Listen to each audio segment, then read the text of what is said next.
काज़ीअमन मां अवांखे अपडेट कंदा हलूं त काज़ीअमन शहर ऐं भरपासे में कोरोना वायरस जा केस वधण लॻा आहिनि। उन खां पोइ स्मार्ट लॉकडाउन लॻो पियो आहे, जंहिंजो नोटिफिकेशन पिणु जारी कयो वियो आहे। रेडियो बाज़ार, आफ्ताब उनड़ मार्केट, मस्जिद गली, लोहारी गली समेत ॿियूं मार्केटूं बंदि कयूं वयूं आहिनि। कोरोना वायरस वधण खां पोइ SOPs ते अमल कराइण लाज़मी करार ॾिनो वियो आहे। अवांखे अपडेट कंदा हलूं काज़ीअमन मां काज़ीअमन शहर ऐं भरपासे में कोरोना वायरस जा केस वधण खां पोइ स्मार्ट लॉकडाउन लागू कयो वियो आहे, जंहिंजो नोटिफिकेशन पिणु जारी कयो वियो आहे।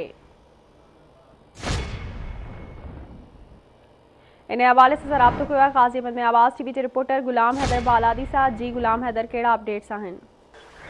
जी बिल्कुल, मां के ॿुधाईंदो हलां त काज़ीअमन ऐं भरपासे में कोरोना वायरस जे केसनि में इज़ाफ़ो अचण खां पोइ सिंध हुकूमत पारां स्मार्ट लॉकडाउन लागू कयो वियो आहे। अॼु बिरोज़ जुमो काज़ीअमन में लॉकडाउन करायो वियो आहे, जंहिंजे शहर जी मेन बाज़ार, कारोबारी मरकज़, शाही बाज़ार समेत रेडियो बाज़ार, आफ्ताब उनड़ मार्केट, मस्जिद गली, लोहार गली, रेशम बाज़ार, सरदार मार्केट समेत जतोई मार्केट, नंढियूं वॾियूं बाज़ारूं जेके आहिनि मुकमल तौर ते बंदि करायूं आहिनि ऐं इंतिज़ामिया तरफ़ां वक़्तन ब वक़्तन मार्केटनि जो गश्त पिणु कयो पियो वञे। जी ठीकु आहे, वॾी महिरबानी तव्हांजी आगाह करण लाइ।